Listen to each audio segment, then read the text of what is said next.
Hey everybody, welcome to the Dance Med Live Certification Intensive.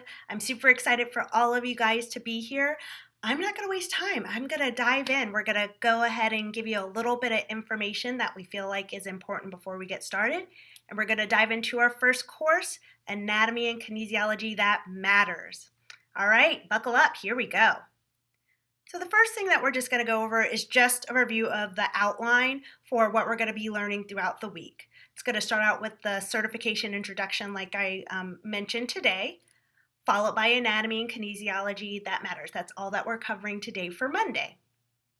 For Tuesday, we're going to go into the fundamental movement analysis for dance, which is helping you to break down movements that we already know in a dance context to kind of figure out what might be going on within a part of the movement.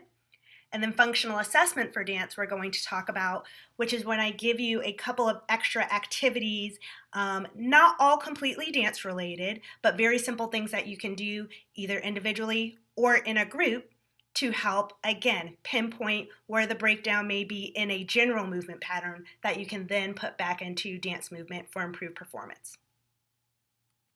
Okay, Wednesday, and I'm sorry, this is a little bit out of order.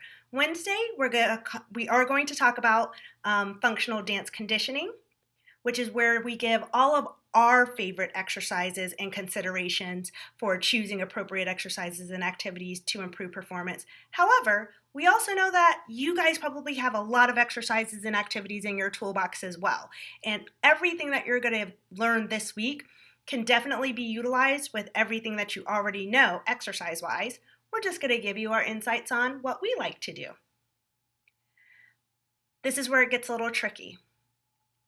Wednesday is actually where we are also going to do understanding pain in dance, where we define it and just talk about it in a way that will help you to have more confidence and a higher comfort level in addressing pain discussions and pain-like issues with your dancers actually in their training environment. Thursday, we're going to talk about return to dance standards, helping you figure out when a dancer is safe to go back to the studio versus the stage versus competition. And then Thursday, we're also going to talk about the truth behind common dance injuries. And it's in quotes there because we're going to kind of talk about the difference in how we think about injuries as a concept versus dysfunctional movement and give you some fun tips about that as well. Friday is the big day. Friday is the day with our new course, When Nothing Works. So when all the exercises, all the assessments kind of still don't align with figuring out what might be holding your dancer back. We're still going to give you some extra things to consider and a couple of extra screens and assessments to really help you get to that next level of figuring out what's holding your dancer back. And then we'll wrap up with some case studies where we pull everything together and give you some examples of how this stuff can really help your dancers. And we'll talk about some requirements, which are really simple actually, and the information that you need to know to finish up your certification. So that's the outline for the week. Alrighty, just to recap what we love and why we think our certification is really a top tier program for dance educators.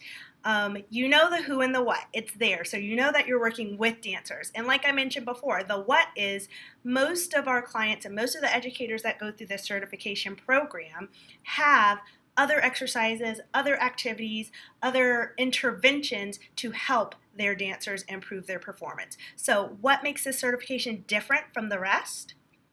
We're going to cover the rest of the W's. We're going to boil down and help you to figure out when to use certain exercises over others to get that performance leveled up as quickly as possible.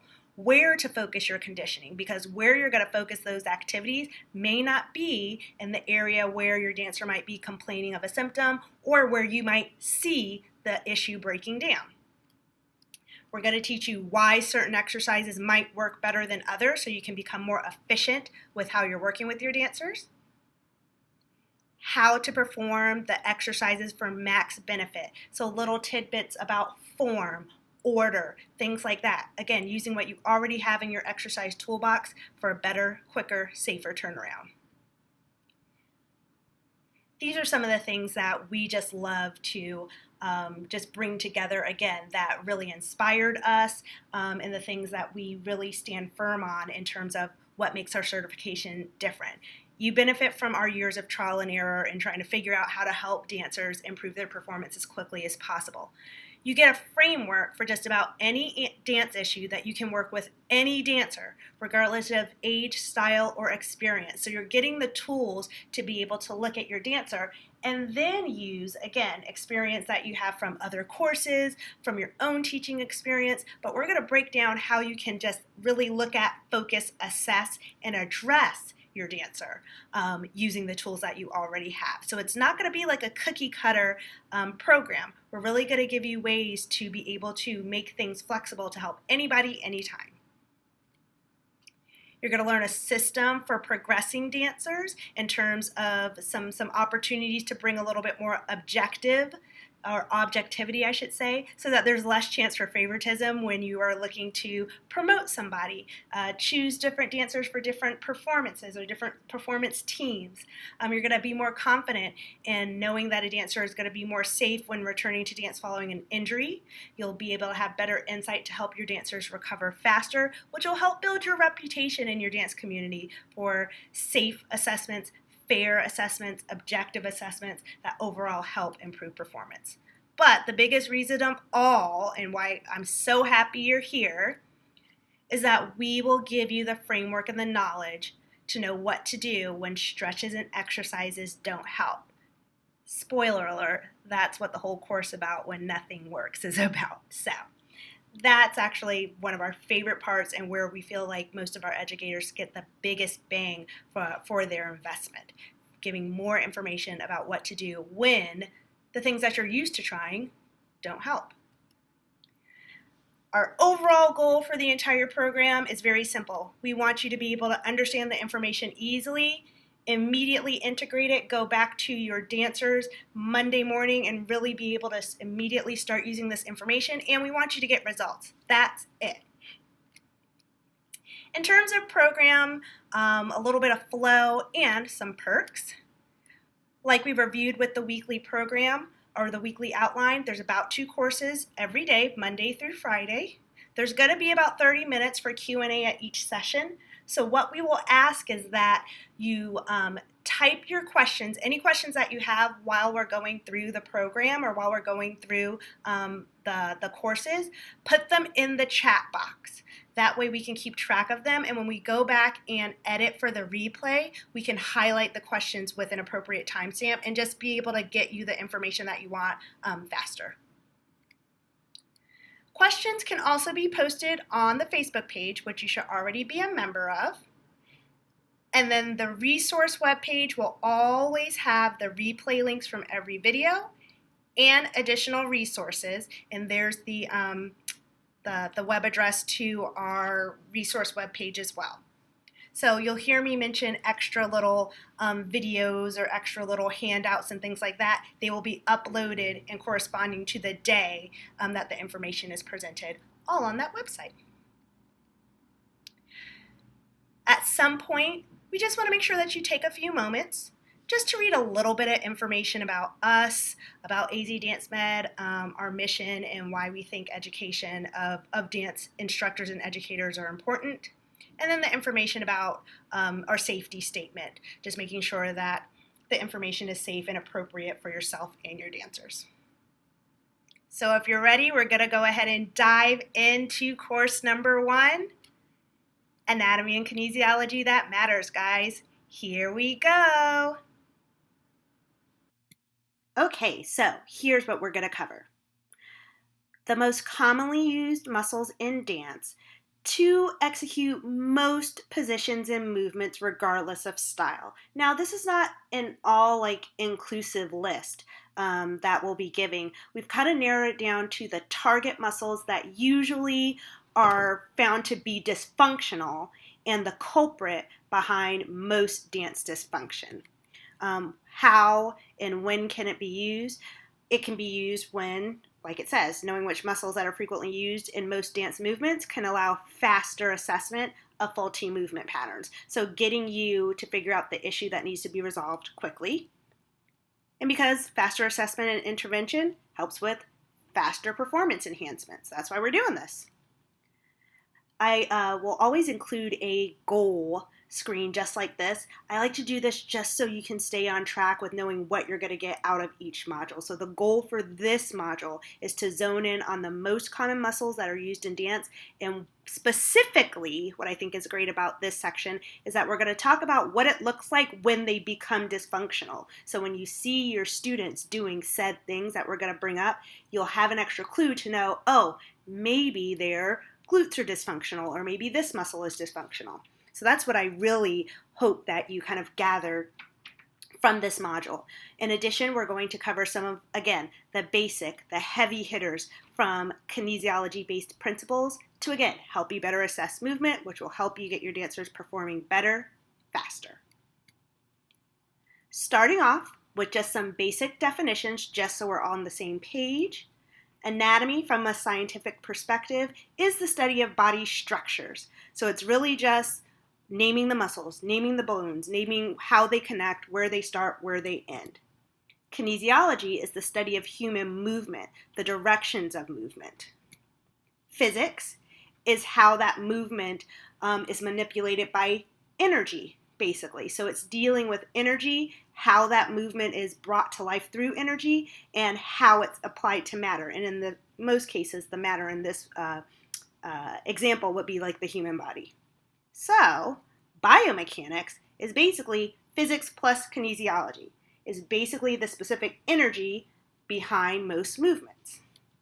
And then finally, motor control is basically your brain-body connection, using the brain to execute a skill, but specifically talking about coordination,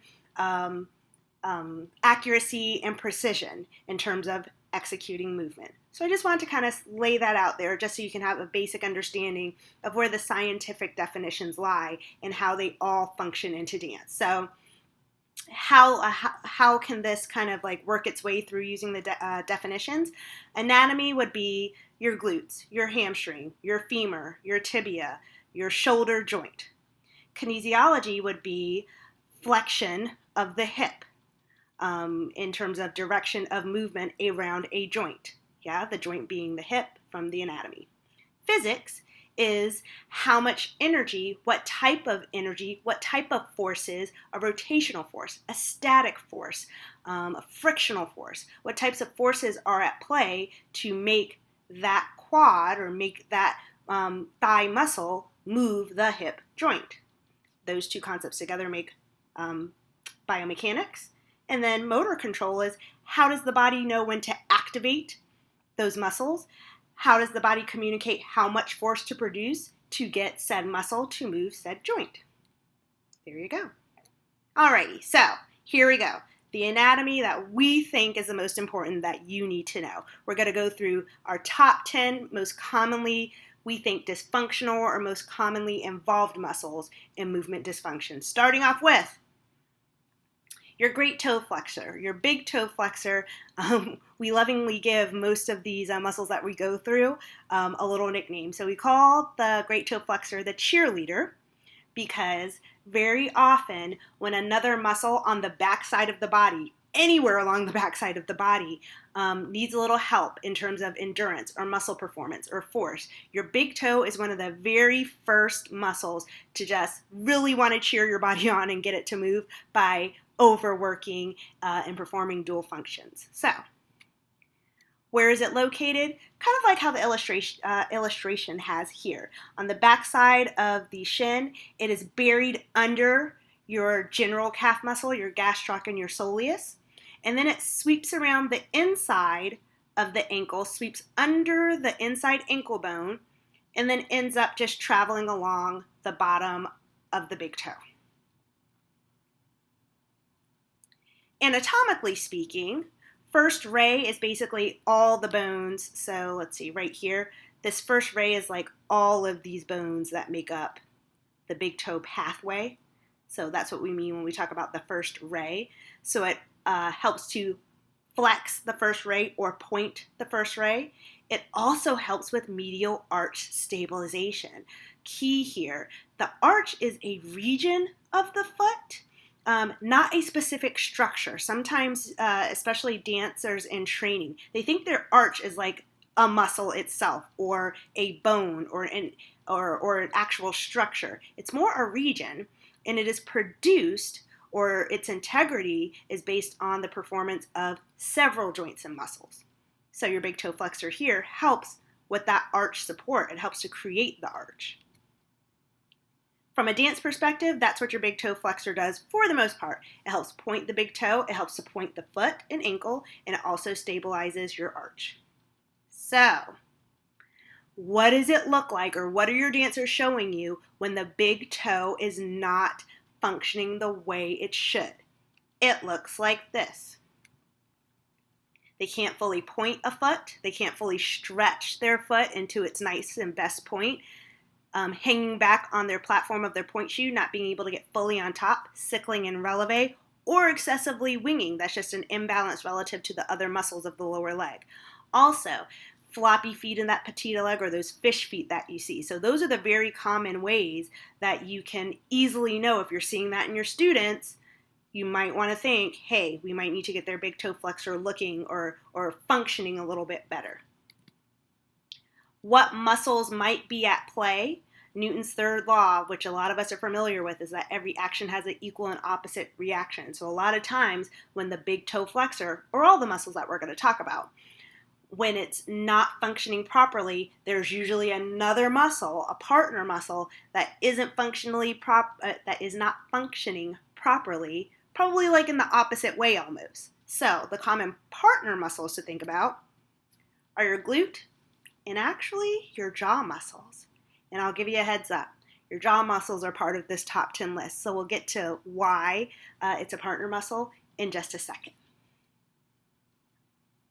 Alrighty, muscle number 2, your gluteus maximus. We call it the rocket ship because your gluteus maximus is one of the main muscles that helps to shoot you up into the air, whether it's shooting you up to raise up onto your toes into releve on point, or to shoot you up in the air for actual jumps when the toes leave the floor.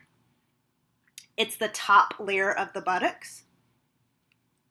Anatomically, it helps to extend the hip, and it also has functions with hip external rotation or turnout. Also actually helps a little bit to extend the knee or straighten the knee.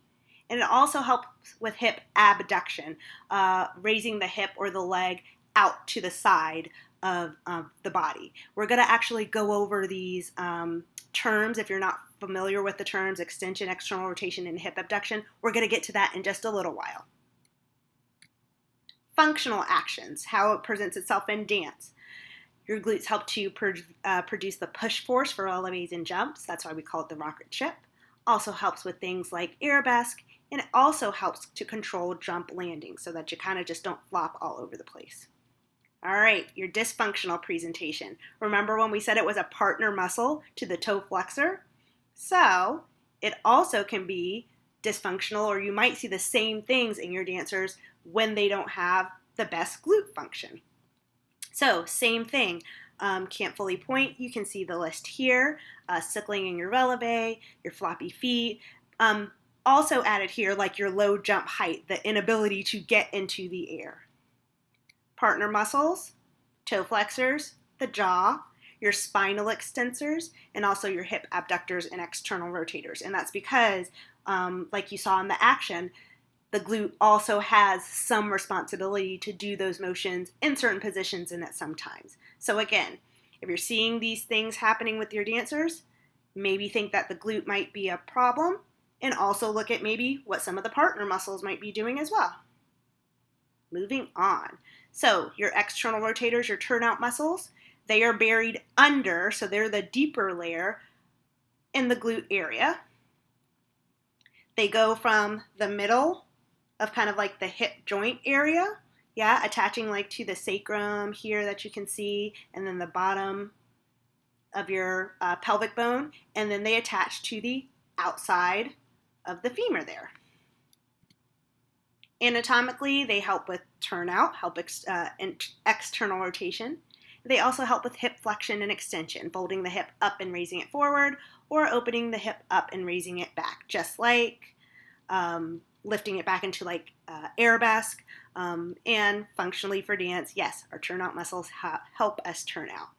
So when these muscles are not functioning properly, yeah, it comes across as decreased turnout. That's the biggest thing that you can see. Your partner muscles are there. You might want to look at your glutes again. The internal rotators, a lot of times your internal rotators will kick in and grip a little bit if your external rotators aren't strong enough for the range of motion that you're trying to go into. There's multiple, as you can see here. There's one external rotator, here's another one. There's some tiny ones in here, so there's multiple external rotators. So it may be that one of them, a bigger one, is dysfunctional to some of the smaller ones. That's getting a little bit detailed, but just to kind of bring to your awareness that sometimes the cluster of muscles that are responsible for performing a certain movement, within that kind of common cluster, there might be the issue there. Your transverse abdominis, which provides trunk stability, can also kind of be a little bit of a culprit with your turnout muscles, and then also your back extensors. Alrighty, your tensor fascia lata is also called the banana muscle sometimes because it kind of has this almost kind of banana looking shape at the top of what most of us recognize as the IT band. So it's the actual muscle that fuses into the IT band. It's located on the side of the hip, and just like it says, starts at the top of hip bone and then connects to the IT band, and the IT band is what connects to the bottom of the knee. So, tiny little muscle, lots of functions, okay? We've got hip abduction, raising the hip out to the side. We've got hip external rotation or turnout, hip extension or lifting the leg to the back like an arabesque, hip internal rotation or turning in, hip flexion, lifting the hip to the front, and then also knee extension because it does connect to the IT band, which connects to the knee. So what you might be thinking, such a small muscle, why does it have so many motions? And it's because, I should probably show a bigger picture here, but it's because even within this banana type shape here, if you split it up kind of lane, like into 3 lanes, you've got a front lane of this TFL, we call it for short. You've got a middle lane, and then you've got the back lane, right? The front lane is what controls hip flexion, lifting the leg to the front and turning it in. The middle lane is what controls abduction, lifting the leg straight out to the side. And then the back lane is what helps to control turnout, external rotation, and hip extension, lifting the leg to the back. So, biggest things that you usually see, but we actually overlook, is that when this muscle is dysfunctional, there's a decreased turnout. There's also almost kind of like, let's see what we've got here. Pain on the side of the hip, yes, the Charlie horse, that kind of kink up, that crunchy, singy type pain when we're trying to lift the hip to the side. The knee can also hurt, and TFL is one of the biggest muscles that's dysfunctional when you're having a dancer who has to who has a hiked up hip, especially with the leg extended to the side. So almost like a développé side or a kick to the side. If it's they kick to the side and kind of like their butt kind of pokes out, they can't get their butt up and under. They can't scoop that rotation when their leg is specifically going to the side. A lot of times it's because of a dysfunctional TFL. And we don't always think about that small little banana muscle, but it's got a lot of function. So, the biggest partner muscle to the TFL, and I know it's crazy because it's such a small muscle, but it's actually the front lane to the back lane. So a lot of times, and we'll kind of talk about what to do with that as we get into the other courses. But for here, we're just bringing kind of awareness of where to maybe look for the solution to the issue. So, anterior to posterior fibers within the same muscle most often is this muscle's issue. Second to that would be the turnout muscles, whether it's external rotator or turn in muscles, internal rotators. Those would be like the second places that I would look to see if there's an issue. Alrighty. Our transverse abdominis, we call it our corset muscle because it starts in the front, right along the front of your spine, and then wraps all the way around to the back. This image is kind of peeled away some layers, but most of us have an understanding that there's a large piece of fascia here across our spine, and the corset muscle, the transverse abdominis, actually connects to that fascia. It's just kind of been stripped away in this particular illustration. So, wraps from front to back. It locks and loads. That's how I would describe it to my the dancers that I train, or even the educators when I'm talking to them. It contracts, and that contraction brings a little bit of compression, and when we have compression, we have a little bit of stability within the abdominal cavity. Think about just about anything. When you squeeze it, it gets a little compressed, and with that compression, the matter, the fabric, the material, the substance of whatever you're squeezing has a little bit more stability. It feels a little tougher. It has a little bit more shape and oomph to it, versus when you let it go, it gets a little bit more softer and spread out. So again, locks and loads, and it is a major junction point for your arm and leg function. So you'll hear me if you follow any of the stuff that we say on social media. If your muscles, if your transverse abdominis, and some of your other abdominal muscles, but if they are not locked and loaded first, your arms and legs sometimes have dysfunctional movement. They don't move as quickly as they can. They can't move as far as they used to, or as they should. So there may be some bent joints because the body always feels more stable, either when it's strong enough or when it's compressed and closer together.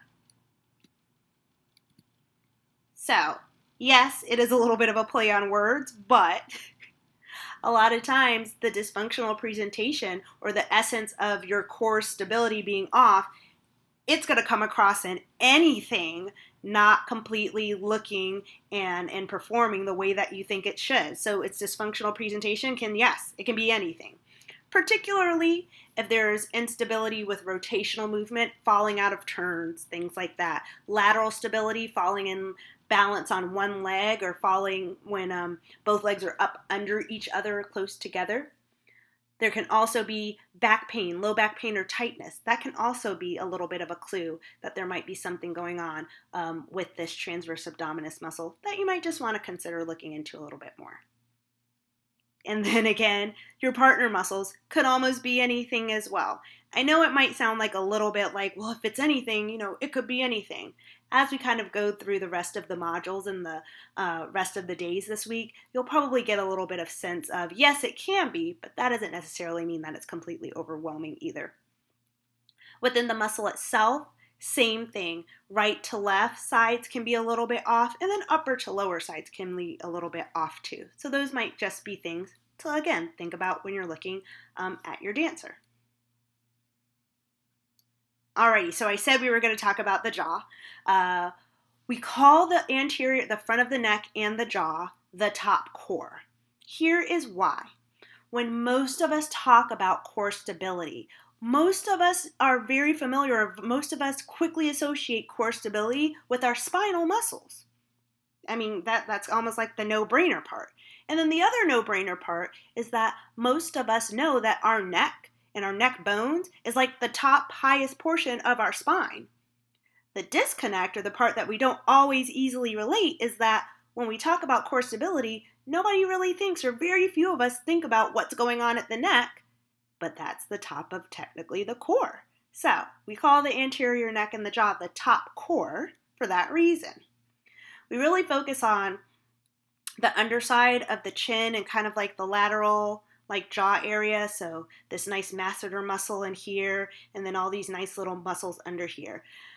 I don't know, it's not required to know the details of all these little muscles. And you'll see when I give you some of the very simple things that you can do to see if the neck and jaw is something that you need to focus on a little bit more with your dancers. It is not required to know all the details of all those little muscles that you might see in this illustration. But just have an understanding of the general top core neck area will be more than enough to show progress and effectiveness with your dancers. So, very easily anatomically. Those muscles help move the jaw and the neck. They help with swallowing. Functionally, it stabilizes the head and the neck. And then additionally, those muscles stabilize the head and the neck differently, or they have the potential to stabilize in the head and the neck opposite the stability of the lower core area. So from like the chest down. And that's important because when is this area dysfunctional? One, because it's the top of the core and core stability can be affected with anything. Yes, there might be some instances to look into toe, foot pain, ankle pain, or ankle strains because you're talking about the very top of your core, so the essence of core stability. But the number one area where you may want to look at neck, jaw stability or neck jaw muscle function is any dancer that has difficulty spotting or turning. So I'm going to drop my link to the video demonstration where I explain, as I'm like working with one of our assistants, the concept of the neck stability for spotting or for turning technique. That's going to be in one of the resource links on our website under the day one material. So definitely check out the website and make sure that you look at that extra video. But the key here is that one of the most frequent indicators of an issue with neck or jaw muscles is spotting or turning. Partner muscles that you want to look at, and again, like I said, as we go through the week, these will start to make a little bit more sense, but I also want you to have the introduction now and also know that you have it as a frame of reference to go back. So your partner muscles can be your glutes, can be your toe flexors, can be the lower core, the transverse abdominis or those surrounding muscles, and also your hip flexors. We're also going to give a little bit more insight. I don't want to spoil it, but we're also going to talk about this concept of the neck and jaw stability with turning and some of the other coursework later on. Specifically, we'll talk about it a little bit more on Thursday, day 4, when we talk about the truth behind dance injuries. So, like I said, stay tuned, hold on. We're going to bring all of this full circle. Alrighty, your eyes, your gateway to your body. Eye muscles are super important. They surround the eye sockets. Again, this is another one of those areas that like you literally don't have to know all the details for all the specific eye muscles and all of that. That is not required. Just knowing that and remembering that your eyes and your eyeball movement are controlled by muscles as well.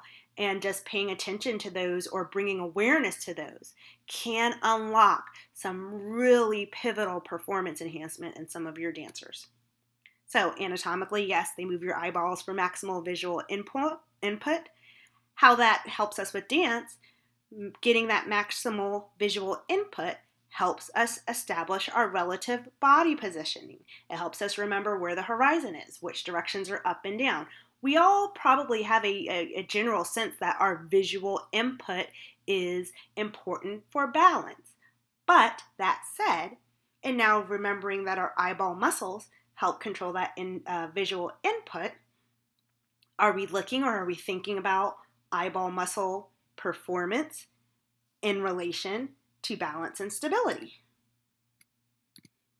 So, how does it look when you might want to think that eye muscles might be something to kind of consider? Difficulty spotting with turning, dizziness, specifically headaches kind of after turning, like that eye strain type of head tension, especially after a lot of turning, going across the floor, or static turns like pirouettes. And again, I'll probably say this a lot through this week. We're going to pull all this together. That's actually one of the things we're going to teach you a very short, easy, you don't even have to touch your students, a very short and easy screen for eyeball muscle function. That's going to be in the When Nothing Works module on Friday. So, like I said, it's all coming. We will all bring it full circle. Partner muscles are usually within the eyeball muscle family itself, either the opposite eye muscle. So sometimes if there's an issue with the eyeball muscles that pull the eye up, The opposite eye muscle that pulls the eyeball back down is probably the one that you might want to kind of take into consideration. Opposite direction, so the eyeball muscles that pull the eyes to the left, you might want to look at the ones that go to the right, things like that. Alrighty, spinal extensors. So these are just the muscles that help to arch the back. So they tons, so they look like one like long track of muscle here, but these are actually lots of different little fibers that attach to each vertebrae, and there's multiple layers. So this is a layer, and then this tiny little layer is under this bigger layer. Again, not important to know details, but just have an understanding of the general muscles. They go from the top of the neck all the way down, pretty much to the tailbone, okay? They help with trunk stabilization, so they do help with that lock and load of the trunk on the backside. They also help with arching, trunk extension, and twisting, trunk rotation. So from a dance perspective, turning, your arabesque, your bending, your combres, that's what your trunk extensors help with. What is your dancer doing when you might want to think about looking at your trunk extensors as an issue? Their rotational instability is off. They're having difficulty turning. They're falling backwards in turns. They're not getting good torso rotation in their turns. Again, lateral stability, single leg balance is off, general balance is off, back pain and tightness, and then difficulty like a low arabesque or difficulty or tight backs that restrict a back bend. Your partner muscles usually go from one side to the other, or the transverse abdominis often tends to be a very powerful partner muscle, front to back, equal and opposite reaction like we talked about with Newton's third law. So extensors on the back might have something going on with the transverse abdominals, especially as they wrap around back to the front. Alrighty, your quadratus lumborum. We call it the QL for short because nobody wants to say that too many times. And then if you're familiar with like the guy wire concept with like cables or like the cables that hold up a tent, your QL muscles are these two suckers right here. So if you were to put your fingers on your spine, and you can do it right now, if you put your fingers directly on your spine and then move just about an inch to the side of your spine, those are mostly where your spinal extensors are, the muscles that we just covered. And if you go another inch away from your spine there, for the most part, you're starting to get into QL land. So that's pretty much where your QL is. They do run slightly diagonally. They don't go specifically up and down or straight up and down. They don't have the harshest diagonal either, but they go on a slight diagonal orientation. They're important for side bending, extension of the spine, so arching it back, and then the bottom half, contracting towards the top half, helps with hip extension. So it can help with back bend, your combres, but it can also help with something like arabesque, lifting the leg up into the back. Also helps a little bit with rotation as well.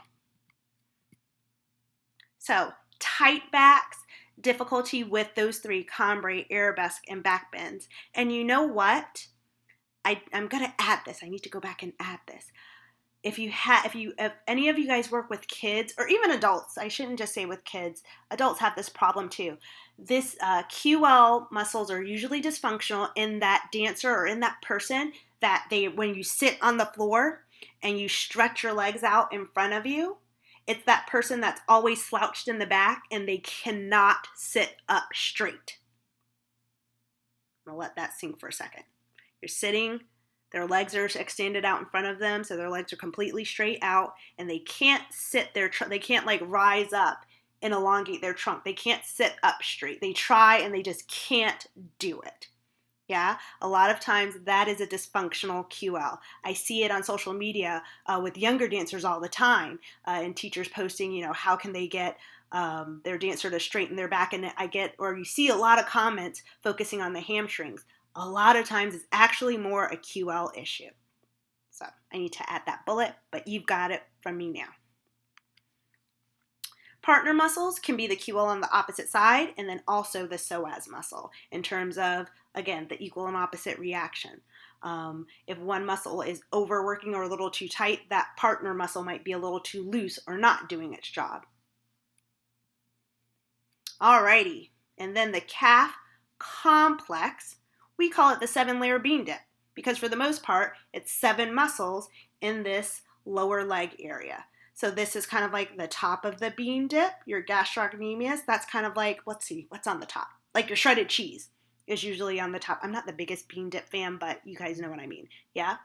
Your middle layer here is kind of like where you're getting into like the sour cream and maybe like the chives and maybe like the olives, and then like this inner layer, that's where you get to like the actual meat and like the bean part at the bottom. Yeah, so it actually is layers.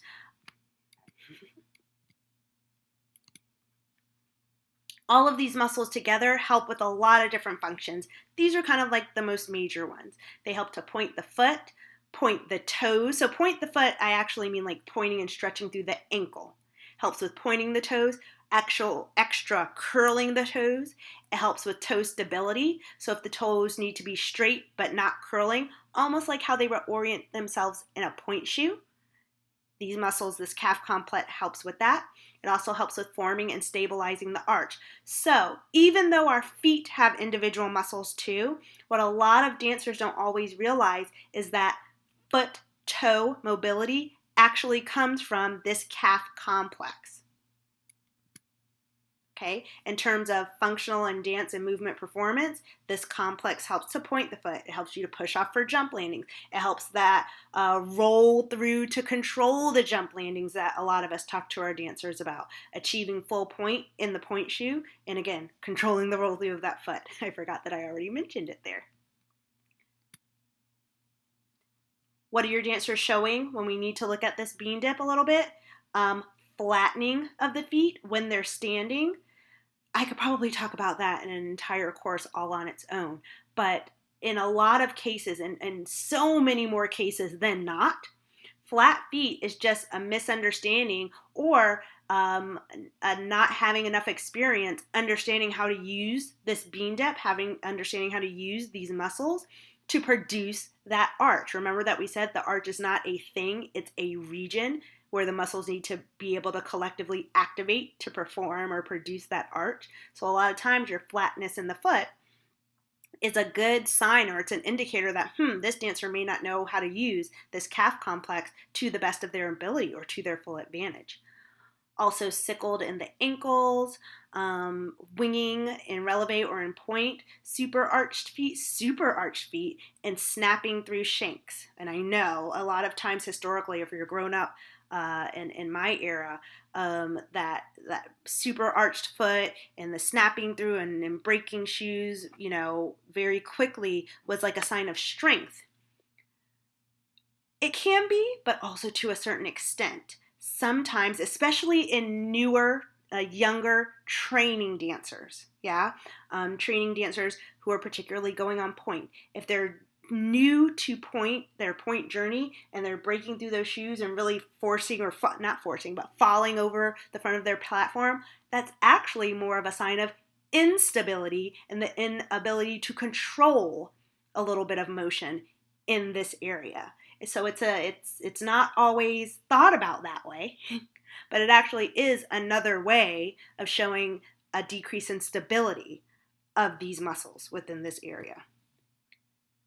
This decrease in stability, a lot of times, again, partner muscles, glutes. Sometimes these muscles are being used dysfunctionally or incorrectly because the glutes aren't being their rocket ship.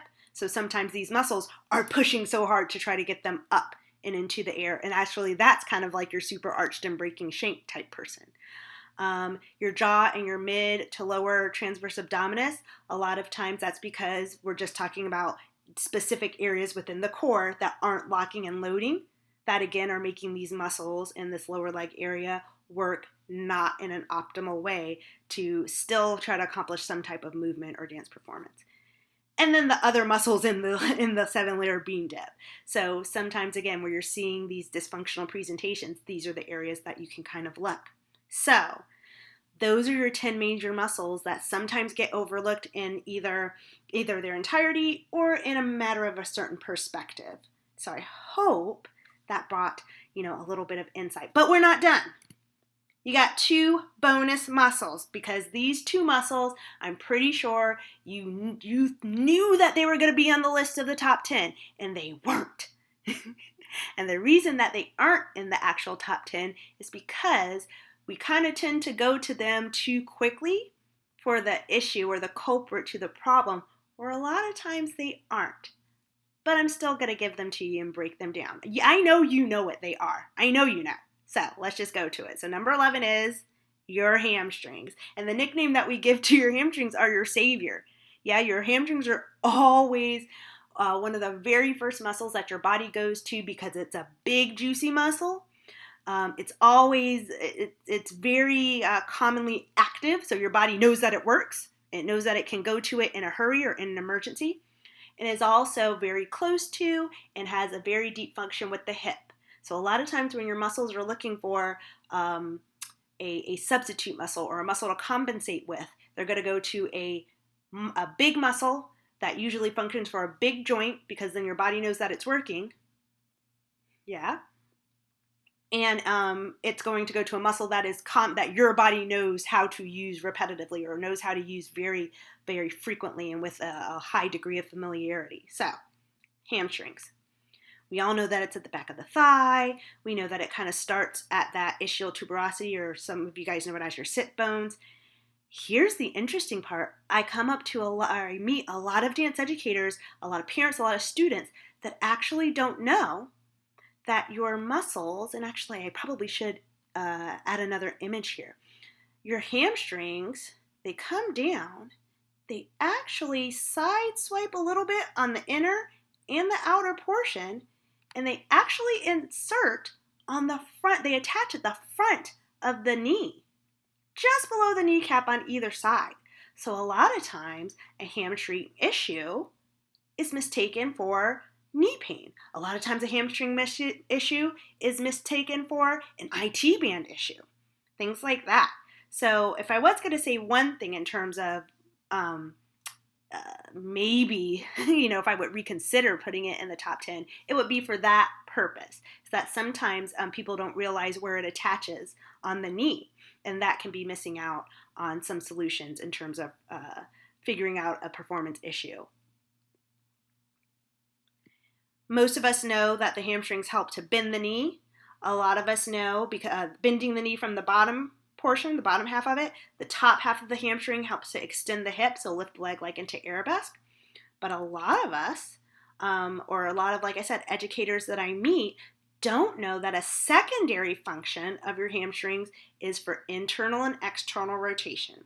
So this illustration here is actually, if you can imagine, you are looking at the back side of somebody. So this would be like, their butt, okay?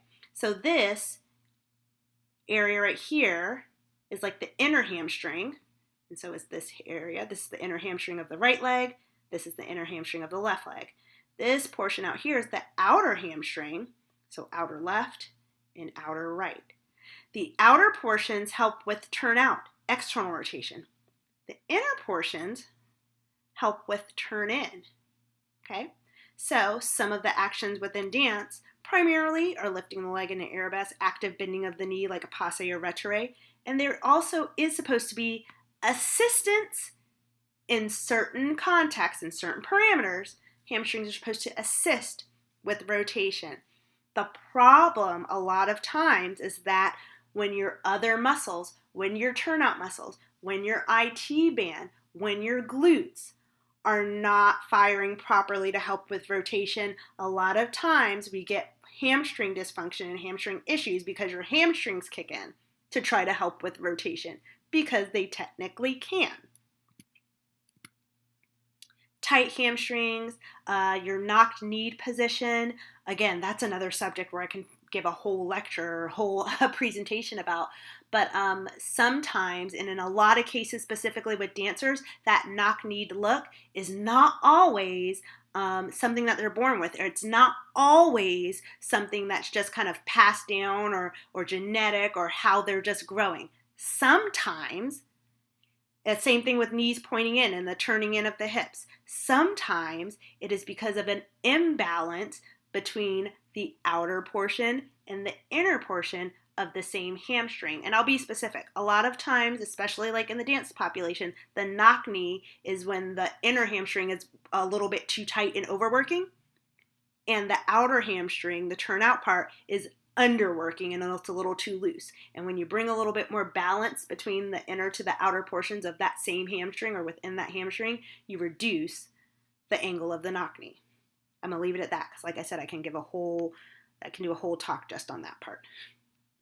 But just kind of keep those things in mind. Common misdiagnoses for your hamstrings are a tight or a pulled hamstring or a hamstring strain. And why I call them misdiagnoses is because sometimes there's a function or there's a focus on the hamstring being the problem, when really these three examples, a tight, a pulled hamstring, or a hamstring strain, that's when the hamstring is just to a point of muscular failure because of a compensation, because of a dysfunctional movement pattern that hasn't been fully discovered. So it's not, it is a damage or an injury to the hamstring, but you got to really think about why that's happening, and that's the ultimate solution.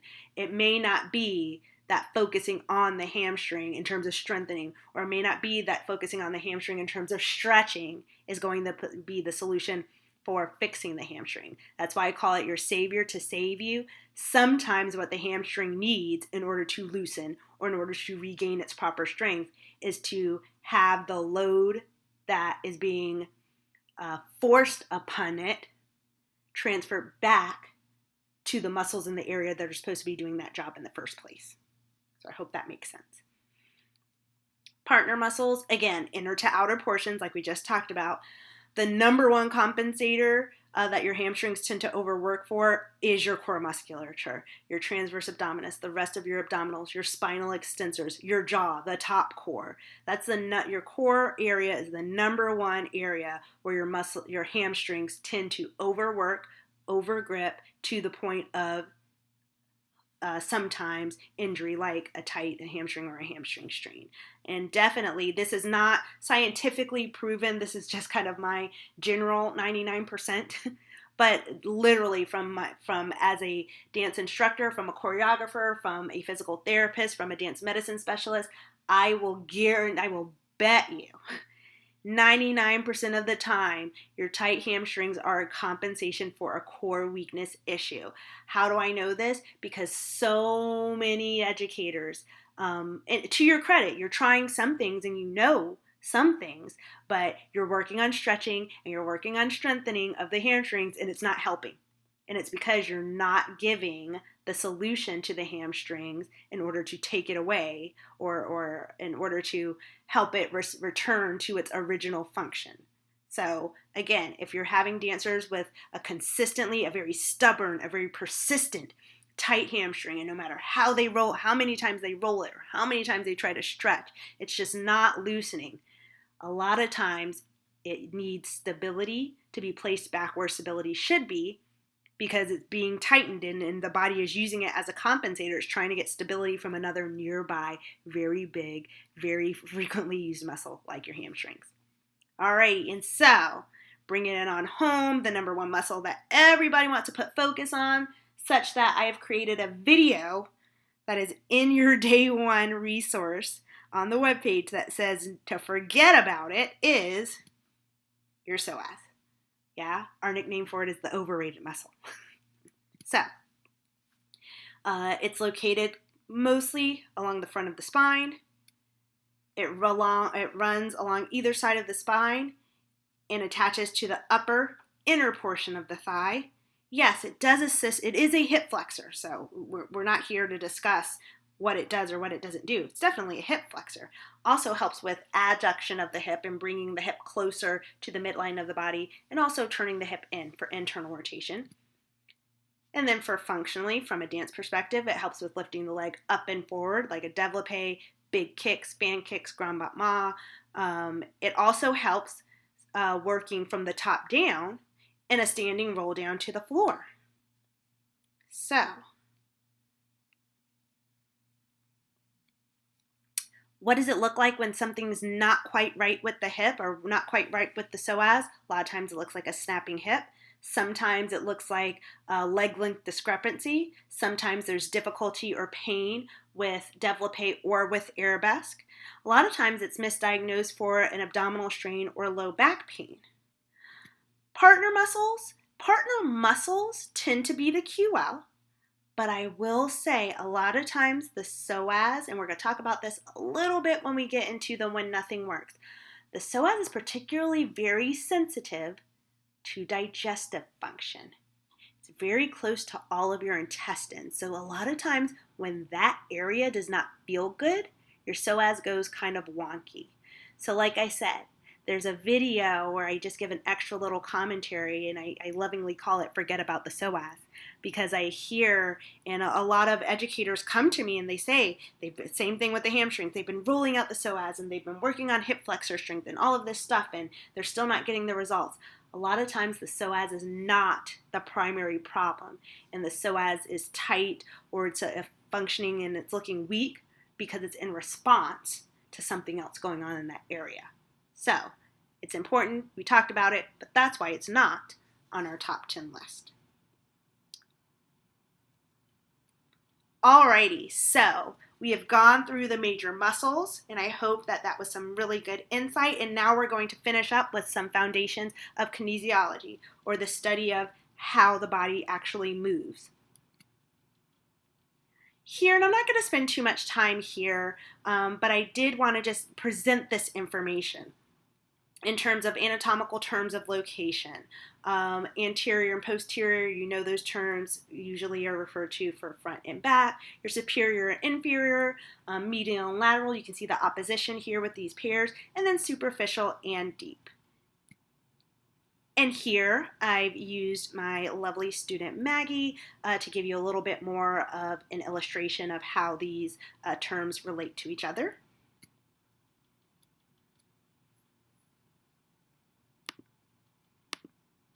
Alrighty. In terms of movement principles, so these are our common scientific terms or medical-based terms for how the joints move. Flexion and extension, and you can see the muscles here, you can see the joints here that they affect. Your internal and external rotation, that's your turn in and turn out.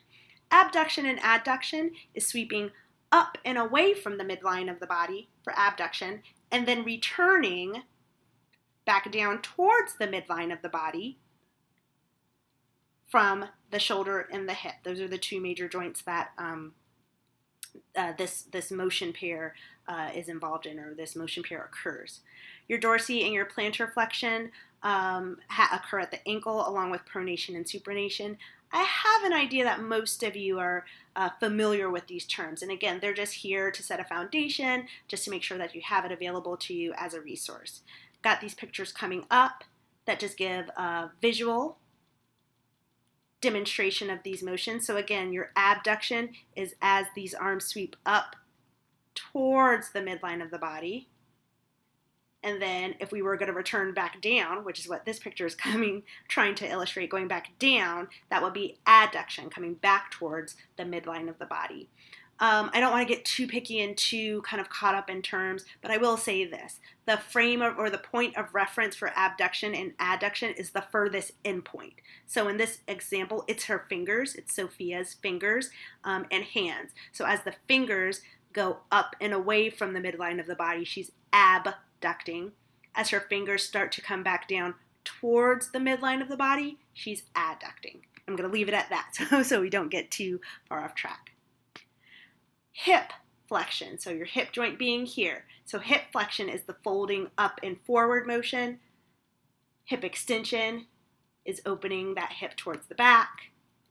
Your ankle pronation and then supination. Most of us understand the pronation to be kind of like the rolling in of the general foot and ankle area versus the unrolling or going back to more of the neutral position is going into that supinated position. Ankle plantar flexion. So plantar, like we plant our feet on the ground. So your plantar surface is the bottom part of your foot. Flexion means that we're bending. So you're bending the bottom part of the foot. And this is plantar flexion in 3 different ways. when your foot is non-weight bearing, there's no weight on the foot. When you're kind of fully weight bearing on the toes, and fully weight bearing in like your 3/4 point or 3/4 releve. So these are all examples of ankle and foot plantar flexion. Continuing on, ankle dorsiflexion is just going in the opposite direction. Dorsi, meaning the top of the foot, the dorsal aspect of the foot, like a dorsal fin on like a dolphin is the fin on like the top half of his back type thing. So the top half, the dorsal aspect of the foot is bending or flexing. That's where we get dorsiflexion. Hip internal and external rotation. Most of us kind of see or get a feel for where the hip position is by where the feet position is. So that's was the quickest way to kind of just demonstrate the hip internal and external rotation. When you're looking at your dancers, most of us judge and most of us have an understanding that the rotation is coming from the hip to a large extent, but we're seeing it in terms of the position of the feet. So turned out versus going in the direction of turning in. So why does this matter, or why do these directional terms, why am I presenting this information, and how can it help? It can help because by teaching these terms little by little to your dancers, it gives an extra perspective of communication. So it'll help you narrow down which muscles or muscle group might be affecting your dancer's performance a little bit more quickly. And I'm including a document. It is in the day 1 section on your website of your certification materials, and it's called Common Muscles Used in Dance and Their Action. So you'll just see the link there. You can click it. It'll take you to a PDF that just has a little bit more of information in terms of muscles, what they do. So again, you can bridge that communication gap from a position, location, or joint movement perspective. All right, continuing on. Forces. We're going to talk about forces. So remember when we said biomechanics was energy, the energy of movement, that energy a lot of times is seen as a force. So we're going to go through the major forces that we kind of see in dance. How do they play a role in dance? And then where do you kind of see it? Where does it come into play? We're going to give you some examples. So we're just going to dive right in. Friction. Friction is the back and forth force, rubbing force between two surfaces, so either they don't move or they really have a resistance towards movement. And the number one way that we see friction, or the concept of friction being used in dance, is if you have dancers, tends to be a little bit more your younger dancers, you know, the ones that are earlier in their training. They compensate when friction, where they glue their feet to the floor to hold their turnout. So their turnout looks good when there's, you know, they grind in there and, you know, they get those feet. You know, a lot of times they do it with their knees bent and then they straighten up, you know, out of their plie to achieve their standing position. But then kind of as soon as they have to transition and release one leg from the ground, all of that rotation goes away. And a lot of times, again, that's a classic example. It's not the only example, but a classic example of using friction to be able to create a movement or create or hold a position. Gravity. We all know that gravity is the downward force from the atmosphere based on body mass. So something that's heavier is going to have more of a gravitational force on it versus something lighter. Difficulty managing and overcoming gravity in dance looks like this. Low jump height, low leg extension height, difficulty managing gravity in a working limb. A lot of times is bending of smaller, more distal joints to make that limb a little bit lighter. It's compressing, it's making the area smaller, so there's less force required against gravity. There's less muscle force required against gravity in order to achieve a certain position. So you're crunching in your ankle or your slightly bent knee in développé, or when the leg is extended or when the leg is kicking. Sometimes that can be a difficulty in managing gravity, the overall downward force on that entire lengthened limb. There's less force if that limb is a little bent. So sometimes if you're giving feedback to straighten an ankle, point through that foot, straighten that knee, and the dancer is having difficulty doing it, they may be having a difficulty producing enough force in that area to overcome gravity. Static forces. So basically, from a dance perspective or from a movement perspective, we're defining static force as the force required to stay upright against gravity. So difficulty overcoming static forces, very classically, it's that sinking into the supporting side and having a difficult time coming up out of that supporting side or staying up out of that supporting side.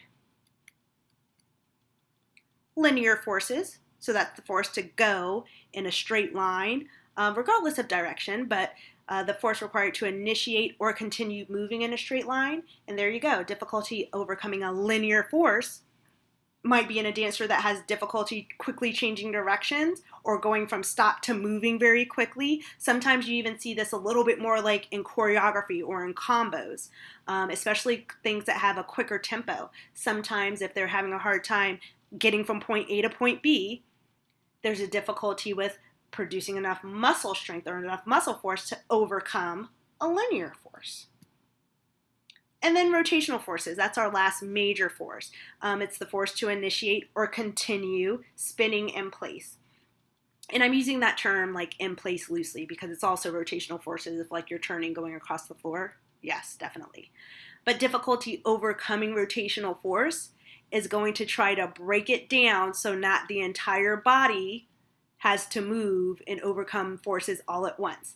So that's here, your early heel rise, your early heel release, your loss of rotation during turns, throwing the arms to try to gather more momentum to get around. Those are all signs of difficulty with overcoming rotational forces. Not necessarily, not immediately poor technique or bad technique the way that we sometimes think about it, but an opportunity to improve rotational strength and rotational stability so they can more effortlessly overcome that force and not have to do those compensations just to be able to accomplish said movement, whether it's in class or in performance. So, force or dance strength, again, these are our definitions so that we can teach our concepts the best that we can. These are not formal definitions. These are like our AZ Dance Med definitions. Our force and our dance strength, those requirements are the greatest when the end point, so in this perspective or is in this example with Leanne and myself here, the force is greatest when the end point of a segment is further from the origin of movement. Which makes sense if you think about it, yeah? Your dancers can more easily hold this hip and hold this position here, but when they go to extend, things get a little harder. Yes, it's because the force requirement is greatest when that endpoint is further away from the origin of movement. So if you see here, this distance, this endpoint to this origin of movement is closer than here. So yes, this position requires more force than this position. Breaking down and kind of defining origin of movement, it's the specific area where movement is initiated. It's usually a joint, so it can be hip, it can be knee, it can be ankle, it can be elbow, it can be wrist. Multiple origins of movement exist, usually when we're doing more of a movement sequence. So again, in just this working leg, your origins of movement are hip, knee, ankle, and if you really want to get picky, toes for this leg. Yeah, there's origins of movement for this leg. There's origin of movement, going up the spine and into each arm and all that stuff. But just for the sake of basic understanding, there's multiple origins of movement here. When you have multiple origins of movement to control an overall movement pattern, you're going to need more force to maintain that movement pattern. Weaknesses or signs of instability within origins of movement come here. Lower extension, tightening of knees and ankles, so not wanting to extend and not wanting the endpoint to be further from the original or the most proximal origin of movement. Proximal meaning like as close to the midline of the body as you can. So tight knees, tight ankles, tight shoulders, elbows, those hamburger hands, things start to tighten up to try to bring the end points closer to the origin of movement so that less force is required to maintain them. So again, if you find yourself giving a lot of feedback about straightening knees, straightening elbows, relax your shoulders, lengthen your elbows, we may be looking at a stability issue with insufficient force production for a certain range of origin in relation to origin of movement. Why does this matter? Because looking at movement from a force perspective can give clues, additional clues to what the problem can be. Decreased stability might be a factor in terms of being able to produce enough force to keep a pattern of movement going. Decreased stability may be a factor in lack of performance. So that's why it might be important to kind of look at things, to consider things from a force perspective. If you're not seeing, or if you're looking at a movement in one way and not really seeing anything, switch kind of gears a little bit and be like, oh, let me think about forces and see if putting on my forces cap give me a little bit of insight as to what can be going on. All right, more important stuff. Very quickly, just balance and stability, just so we have it as a definition. So balance is being able to maintain your center of gravity over a given base of support. And stability is maintaining that balance, maintaining that center of gravity or over the base of support for a given period of time. So stability can be influenced by your base of support or those centers of gravity. So a larger base of support makes you feel more stable. If your center of gravity is closer to the ground, you're going to feel more stable. Or if you have increased joint stability, whether through muscle force or a bone-on-bone contact, that increases stability as well.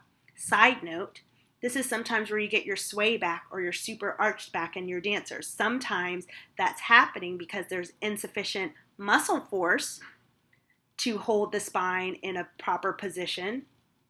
Therefore, the body goes to finding bony stability, and it arches the back to lock up the individual vertebrae and stack them almost like building blocks, one on top of another, to create stability in the spine for said movement patterns. So that's a little extra side tidbit. So in terms of stability, there's going to be more stability when the foot is flat versus when it's in releve versus when it's on point, because that is a change in going from a larger to a smaller base of support. Your standing versus your mini squat versus your deep and primitive squat, it can be a little bit half and half. Your center of gravity is getting closer to the ground, but you're also taking away bony stability. Yeah, when you're in standing, your hip is kind of in a nice locked neutral position. Your knees are usually extended and straightened. Your ankles are usually in a little bit more of a neutral position, which gives it its more stable position. You go into a mini squat and into the deep primitive squat, or from demi-plie to grand plie, you're decreasing overall bony stability and relying more on muscular stability to maintain some position. So if there's a difficulty with producing enough force for muscular stability, we might have an issue in stability overall and maintaining center of gravity over base of support. Your standing versus your headstand, or handstand, sorry.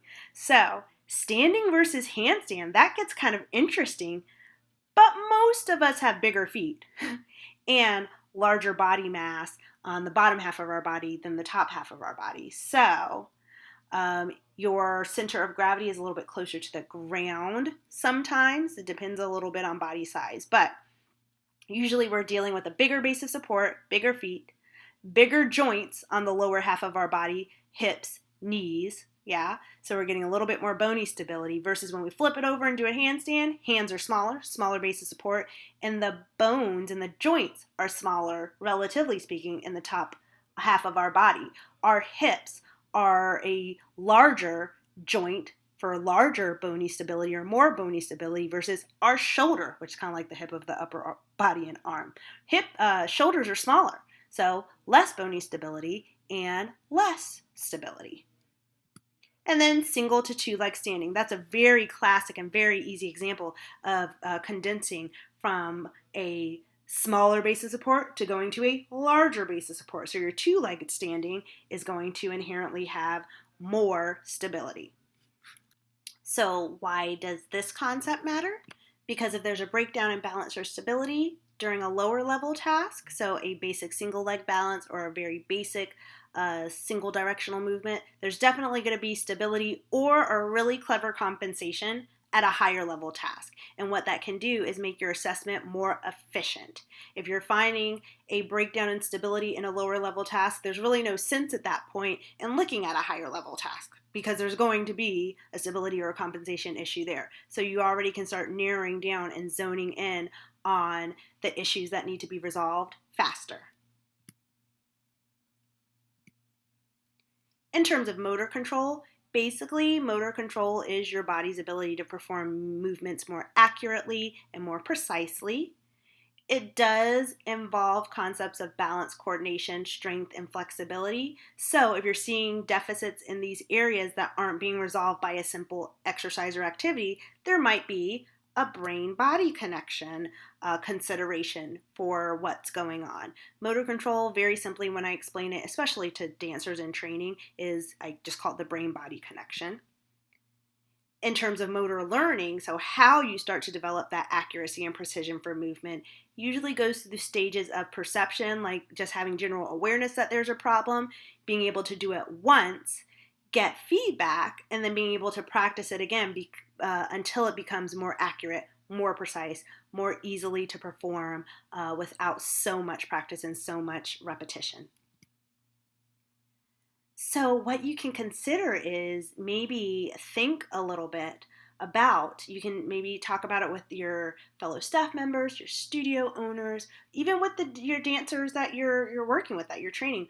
What are some of the practices that can potentially hold motor control back in terms of motor learning or in terms of developing more motor control? In essence, where are the areas that we are not bringing enough variation in balance, coordination, strength, flexibility, accuracy, precision? Where sometimes are we lacking in those areas? I've got to give you some clues here.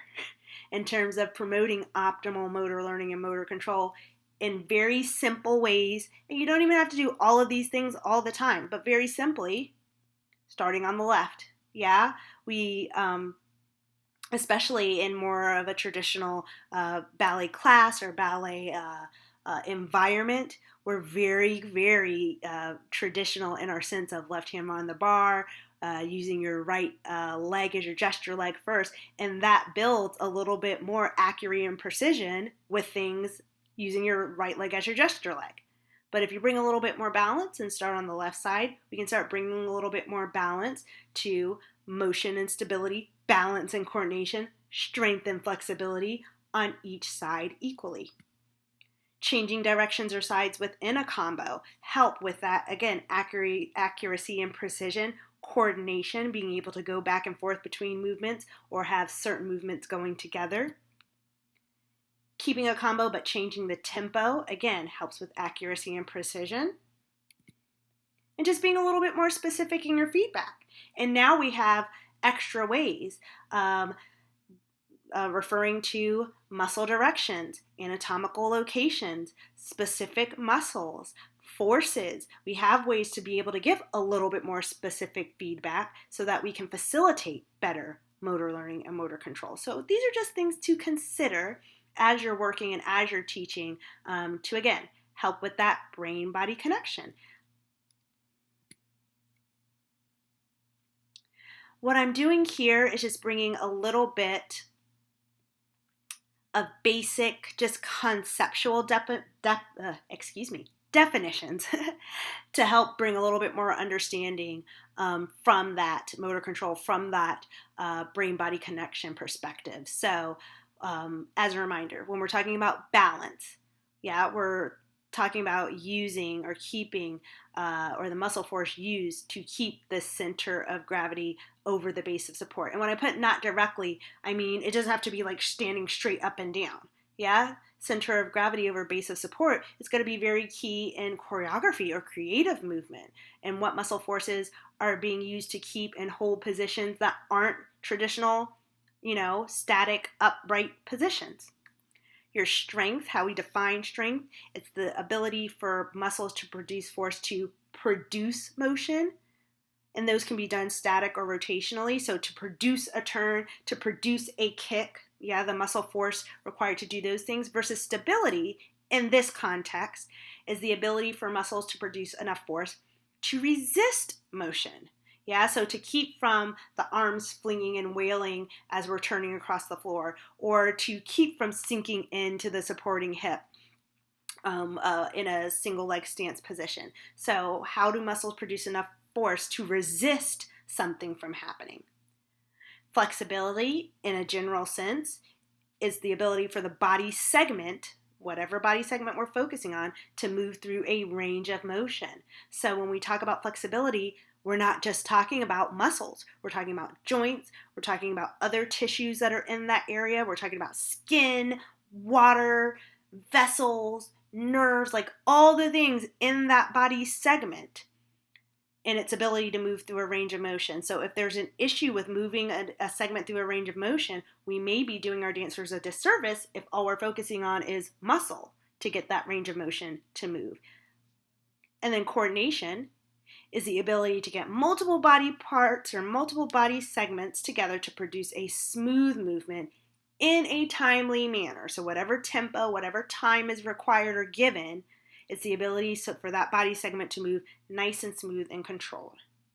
So just again, when you're looking at your dancers, when you're trying to pinpoint what's holding them back, these definitions, or having an understanding of these definitions, can again give another insight to help you kind of zone in on what the problem is. I'm going to break this down a little bit further and talk about stability. One word, 3 meanings based on context. This can also help, again, pinpoint where the breakdown might be that can help with your students. So, from a balance perspective, stability is maintaining consistent balance over time. So, being able to keep that center of gravity over the base of support. In another context, when we're talking about muscle performance, which is what we did just on the previous slide, it's the ability for the body to produce enough muscle force to resist motion. So to keep the body nice and stable and resist movement, to maintain a position. The third concept of stability, which we're also going to dive in a little bit deeper in some of our other courses later in the week, is body system stability. And that's the ability for said system to be able to perform its intended job consistently over time. And I won't get too deep into it here, but when we kind of talk a little bit about other body systems and how they can affect movement, you're going to hear me talk about stability of other body systems. How stable are those other systems performing? Because if they aren't performing with a pretty significant level of stability, I can guarantee it's going to affect performance. Why does this matter? Again, it gives another perspective to consider when you're assessing, especially if you're not seeing a whole lot in terms of the muscle, bone, and joint department singularly as a factor for holding back the performance. So I just said we were going to talk about it in other courses, but I'm also going to bring it here in this quick concept as we kind of wrap it up a little bit. Our priorities for motor performance. Priorities for motor performance. I did not invent this. This is just how our bodies work. It is how our bodies kind of check off. It's basically a systems check. It's how the body kind of checks itself off to make sure that it is safe in order to perform motor tasks, to move essentially. And it takes it through this hierarchy. You can't trick it. You can't compensate through it. You can't shortcut it. It has to go this way. The body has to feel safe across all its systems to be able to be ready to consider movement. After safety, stability.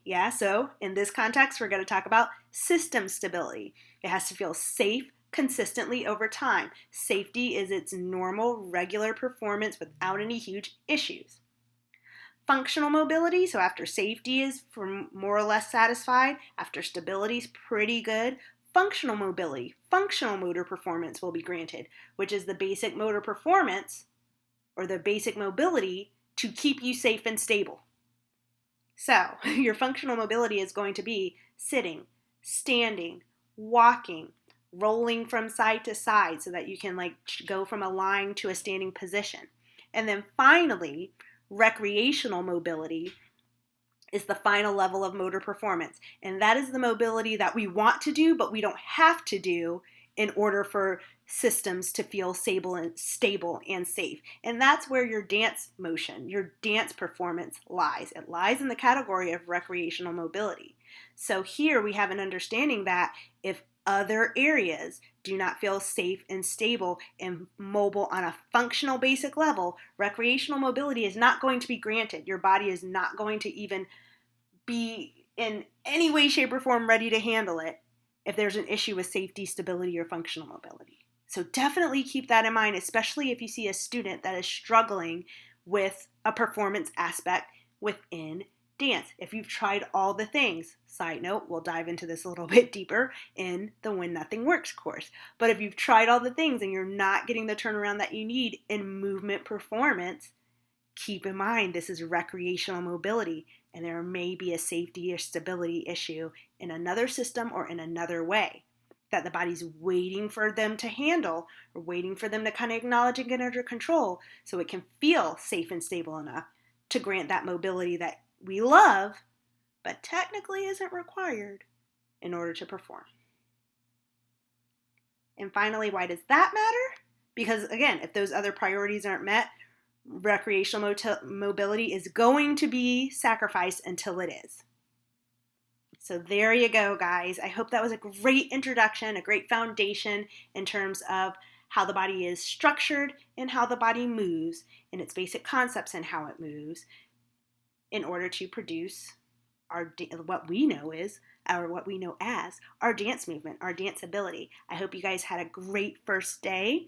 Throw your comments, throw your questions in our Facebook group if you have any questions about any of the material here. And then don't forget to check out day 1, the extra resources that we have there to supplement this module. All right, we will see you on day 2.